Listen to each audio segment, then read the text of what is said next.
A central Illinois lawmaker wants to clamp down on non-citizens voting, something he claims without evidence is a problem. Why not put the little teeth in it? Why not make a deterrent? An elections officer says there's already a law for that. That's coming up on WGLT's news magazine Sound Ideas.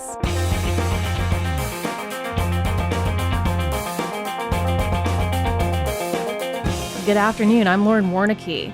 Also on today's show, Bloomington-Normal's South Asian community is energized by seeing more representation on the ballot. To see women coming up and doing and wanting to work and then for the community is very inspiring and much needed. And ISU hosts a talk on Latino identity, mental health, and youth literature. They're creating the conversations to stop the stigma. All that coming up after a Bloomington-Normal news update. This is Sound Ideas on 89.1 WGLT and WGLT.org, part of the NPR network. Support for WGLT comes from Bloomington-Normal Audiology. Hear My Story continues with local patient David Fedor. Probably my favorite feature is Bluetoothing my phone through them so that I can have a phone conversation. And the clarity that I'm getting is tremendous. So the technology is amazing. David's full story can be found at bnaudiology.com.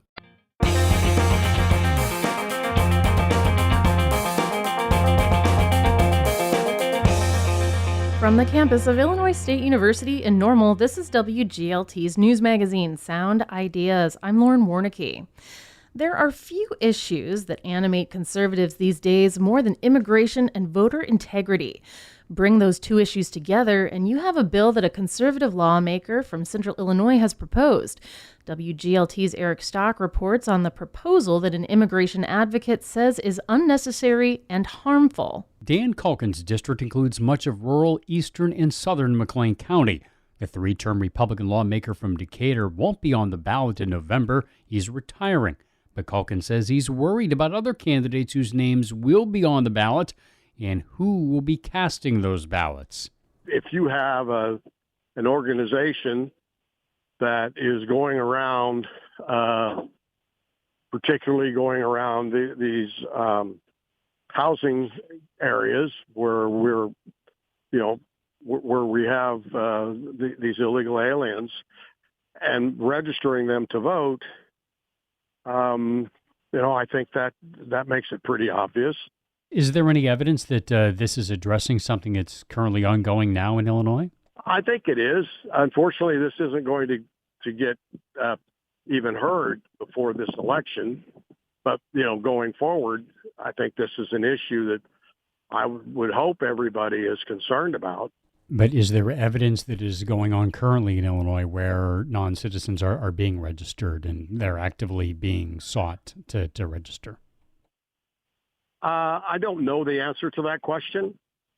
I guess, do you lock your house at night? When pressed further about where ineligible voters are being signed up, Culkin cited Oregon, where several hundred non-citizens have been mistakenly registered to vote since 2021. So if it's not happening, if people aren't involved in this, then what's the harm? Why not make it?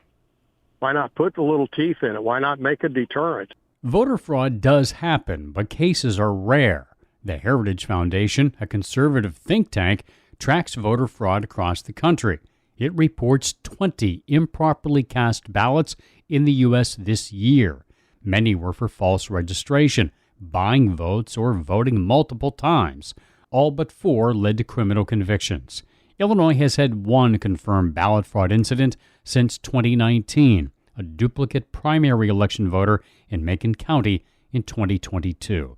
Charlotte Alvarez is executive director of the Immigration Project, an agency based in Normal that offers services to immigrants across central and southern Illinois. Alvarez says she's talked with thousands of immigrants over the years, and she makes a point of asking all of them about voting. When I ask clients if they've ever voted in a U.S. election, they have a very clear, oh, no, we would never response to that question. And sometimes people are even shocked that could be something to be asked because it's just seen as something that's not a viable option for folks who are not citizens. Alvarez says she's never heard a non-citizen share that they have voted. Those few cases we mentioned earlier haven't stopped some on the far right from claiming voter fraud, and attempts to commit voter fraud are rampant. Here are two examples on Fox News. An illegal immigrant caught voting 5 times in the U.S. is sentenced to 8 years in prison. And former President Obama's key advisor is heading up the operation of tasking our federal agencies to actually get votes from illegal immigrants. Are you saying you have proof that the Democrats are trying to recruit illegals, migrants, to vote in our presidential election? Is that what you just said? The voter integrity push gained steam in Illinois in July after the state started to issue driver's licenses for non-citizens who were granted temporary legal entry into the country. Illinois has a motor voter system where you are automatically registered to vote when you get your license, but it does not apply to non-citizens. The Illinois Secretary of State's office sent a letter to local election officers in early July to explain new safeguards they put in place to ensure only eligible U.S. citizens can vote. Skeptics argue that otherwise there's no way to verify a voter's legal status, and they are correct. The head of elections in McLean County, Republican County Clerk Kathy Michael, says she hears lots of concerns from the public about the threat of illegal voting. We're getting a lot of that right now, a lot of questions about that. Well, how do you know, Kathy, when they register to vote, they're a citizen? I said, because they tell us they are. Anyone signing up to vote only needs to attest they are a U.S. citizen. That's it. The state does not require any identification, such as a driver's license, because that's long been considered a hindrance to voting, a so-called poll tax. There's a box that they check on the registration form, and that's it. And I'm not being critical or otherwise. Personally, I think there should be more proof to prove you're a U.S. citizen now more than ever. So it sounds like voter registration is all done on the honor system. Matt Dietrich, a spokesperson with the Illinois State Board of Elections, says not exactly. There's a tremendous disincentive to a non-citizen who is in the United States to registering to vote and voting. And that is that if they are caught, they will be deported. Dietrich says anyone who votes illegally, even by mistake, and later applies for citizenship or asylum or for a green card, immigration officers will check to see if they've ever voted or registered, and they will face felony charges and deportation. That takes us back to State Representative Dan Calkins' bill. It would make it a felony to knowingly help a non-citizen to cast a ballot illegally. Matt Dietrich with the State Board of Elections says he can't comment on pending legislation, but says there's already a law for that. If they're knowingly out there trying to sign someone up, and if they are knowingly encouraging this person to commit voter fraud, which is knowing that they're not a U.S. citizen, is committing a federal crime. Dietrich says that would be left to prosecutors to consider. He says there's also no evidence in Illinois that this is happening. I'm not aware of any case where you've had a third-party group going out into the field, going door to door, and telling people, well, just sign it. Don't worry. If you're not a citizen, go ahead and sign it, or they'll never catch. I've never heard of that happening. The bill Calkins filed also calls for felony charges against any non-citizen who votes illegally. He says he plans to remove that from the bill since that's already a felony. Again, offenders are deported. Calkins called that an oversight. And we failed to catch the part that about, it's already a federal crime to vote. That was an oversight on my part and their part. Nobody actually caught that until the bill was drafted. And Charlotte Alvarez with the Immigration Project says she'd prefer to see lawmakers spend their time addressing real problems. She says the proposal may create its own problem. Legislation like this in an election year could have this dampening and chilling effect that would reduce voter participation and turnout of people who are eligible and able to vote. And I think that's unfortunate. Alvarez adds she's not aware of any organization targeting non-citizens for voter registration. I'm Eric Stock. Matt Dietrich with the State Board of Elections will join the McLean County League of Women Voters for a talk on election security and misinformation. That will be Tuesday afternoon at 5:30 at Moses Montefiore Temple in Bloomington. It's Sound Ideas. I'm Lauren Warnicki. Both major parties on the presidential ticket have a candidate or spouse of South Asian descent. Kamala Harris, the first presidential party nominee of Indian descent, and Republican vice presidential candidate J.D. Vance's wife, Usha Vance. We talked with two members of Bloomington-Normal's growing Indian community to see how this political first in the U.S. changes their voices about representation. Archana Shakara is a professor of graphic design at ISU and is the creative director of Design Streak Audio at the Wansuk Kim College of Fine Arts. Her uncle, Sri Shandak, who is now retired, worked in energy and engineering. He's active in Bloomington-Normal's Indian community. Shakara and Shandak spoke with WGLT student reporter Paul Aguilar for the Democracy's Future podcast. That's a joint venture between WGLT and the Vedette. Shakara explains how she views the American dream through the lens of the upcoming election. The American dream for an immigrant family, the American dream is is survival and success. So what does that mean? So how can each of us go beyond meeting our basic needs, right? To what does it mean to give to the community, give back to the country? Again, but both leaders are exemplary in doing that, I think, when I talk about South Asian leaderships. But then looking at women coming up and rising, so that's excellent, right? For all of the women, representation matters. And then as we look up to someone who's running and representing, so it's all of a sudden it just opens up new avenues that we thought would never exist. So that's kind of exciting to see. But then within our own ethnic minorities, when they are included in the narrative with dignity and respect, and not as super tokens, because we can be tokenized just for visibility. But then it's amazing to see this kind of representation happen. So I think it's change. And I think it's about time we see that change. And I assume our community is really proud to see a woman being represented or women being represented.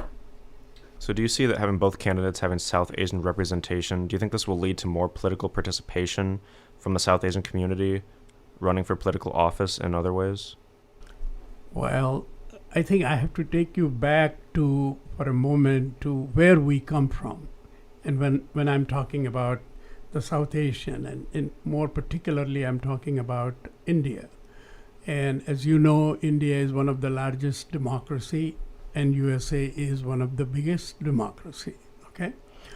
And we already have this perception, if I may say so, of what the democratic values are, how the democracies are working and not working, both in India and USA. So I would say that the South Asian community in general is quite involved in the electoral politics. They watch these debates and all of that with a great interest in it.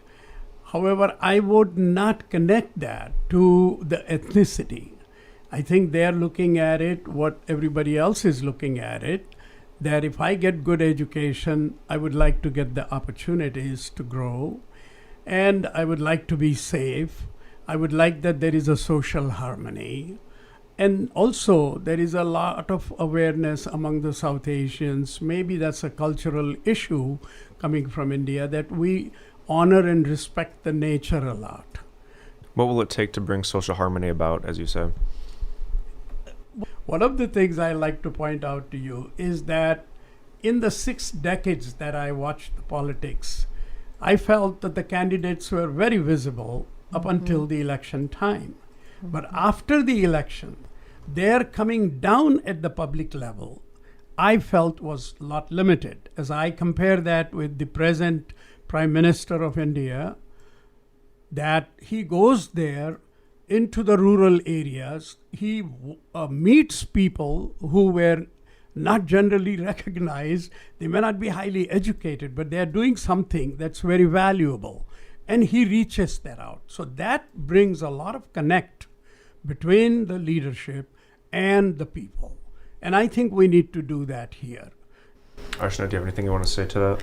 I agree with what Uncle is saying in terms of how can the leadership come down from its big high status, to come down and then meet its people and understand its people and make sure that they work for whatever that they had said prior to the elections. But one thing I want to go back to saying that coming from South Asia, we have seen a lot of women being represented in politics. We grew up, like as a kid, I grew up watching Indira Gandhi, and I also in Pakistan, Benazir Bhutto. Like again, all of these famous and women who have been very inspiring for all of us as students and also as women. But then when you come here to this country and we see women leadership kind of struggle, and then with all of them labelized and characterized, and then we think of America, like how Uncle was saying, as a land of the free, opportunities for everybody, and here immigrants can thrive and succeed. But then we look at women in politics, they are not as much encouraged because there is that politics is not as welcoming. There is a huge lack of representation, lots and lots of gaps. So connecting the dots is very difficult. Sorry to say, it's usually old white male kind of dominate the discussion. So to see women coming up and doing and wanting to work and then for the community is very inspiring and much needed. Mm-hmm. It will change, of course. When we looked at the first black president, right, it changed. But then the narrative also changed when Michelle Obama also talked about health and then had these initiatives when Obama brought healthcare for everybody. Again, all of these initiatives are changing the country and our mindsets. So when we have the first woman president, first black woman president, first South Asian woman president, I mean, there's a lot of first. We saw that in the vice president's candidacy having that change. But then, of course, it will change. It will draw new narratives. It will also bring in like little girls who are interested in, will look at perhaps Vice President Harris and then be like, oh, I can be that person. So it will, of course, open up a lot more pathways. And not everybody has to go into STEM careers. So when we can talk about liberal arts, and perhaps parents are going to kind of encourage their students to explore new careers and new professions, which is very lacking. That was Arshena Shakara and Sri Shandak of Bloomington speaking with WGLT student reporter Paula Aguilar. Shakara says she is part of a project in collaboration with the ISU Center for Civic Engagement that will help encourage students to vote. Subscribe to Democracy's Future on the NPR app or wherever you listen. You're tuned to Sound Ideas on WGLT and WGLT.org. I'm Lauren Warnicki. Illinois State University is hosting a series of events celebrating Hispanic Heritage Month. Tomorrow, PhD candidate Edsel Cintron Gonzalez will present on how mental health is weaved into child and adolescent graphic novels. Cintron Gonzalez tells WGLT's Melissa Ellen how he got interested in the topic. Right now, it's the anniversary of Hurricane Maria when it happened in Puerto Rico back in 2017. So I think my interest has always been there ever since I survived the hurricane while I was in the island. There's no words to describe how difficult and challenging it was. Spending months without electricity, water, and basic necessities has really caused detrimental change in my life, but also my mental health as well. We've now talked about how you took a personal interest in this. I'm curious when you started really finding literature, seeking literature, and doing research about the intersection of mental health and Latinx literature. So with mental health specifically, that's my current dissertation project. And I think I've always had an interest, and I think this is not only an academic project, but also a personal project for me too, because through this project, I'm also learning more about the importance to advocate for mental health, but more specifically, how youth literature can be a sliding glass door. And I'm using the metaphor by Bishop, where a sliding glass door says that children's literature is supposed to serve as a gateway for people, because a lot of the picture books, they dedicate resources for both children and parents to read about certain mental health issues. They're creating the conversations to stop the stigma and make it more safe, as in a safe space to talk about these issues and to normalize it. And talk to me just about the various ways mental health is represented through the literature you'll be sharing. One of the graphic novels I'll be talking about is Frizzy by Claribel Ortega, which talks about Marlene, a young Dominican girl, where she faces her biggest rival, which is the hair salon, because Marlene's mom, for example, she always goes to the salon every weekend to straighten her hair. She's teaching her daughter to do the same thing, like not loving her frizzy hair and just straighten it out. Marlene hates it, and you can tell in the graphic novel that she hates going to the salon. She hates straightening her hair. And what's magical about this graphic novel is that thanks to the media, because Marlene's obsessed with this superhero who looks like her, has frizzy hair, and she's living her best authentic life and owning it. Thanks to her aunt and thanks to her friends, Marlene's able to get the support she needs and realize that, having frizzy hair is not a bad thing. And when I first read Frizzy, the first thing I thought to myself is, I wish my mom had this graphic novel when she was young. And maybe that would have made a good impact in her life and perspective. And we're talking about children's, middle grade, adolescent literature, but what I'm gathering from this conversation too is that it's impactful for even adults. So I'd love to talk a little bit more about that, because I assume you're not going to be talking to a room full of just children tomorrow. I'm expecting to see faculty, students, for example, as the majority of the audience. I think the main thing that I want from everyone to get from my talk is to realize that we as adults can benefit a lot from youth literature, that it's not just for kids, it's not just for entertainment. It is a genre where we learn about other people's histories and experiences in meaningful ways. And I think a lot of us can learn from that, because regardless of our age, regardless when we start our mental health journey, it's never too late to start that journey. And I think that's what each of these child characters are doing in these different graphic novels, that throughout their journey, they realize that they're suffering certain challenges, but they create that knowledge and awareness of that. And that's the first step to move forward. Edsel Cintron Gonzalez will host the discussion on Latino mental health and youth literature tomorrow afternoon at 4 in room 314 of Williams Hall.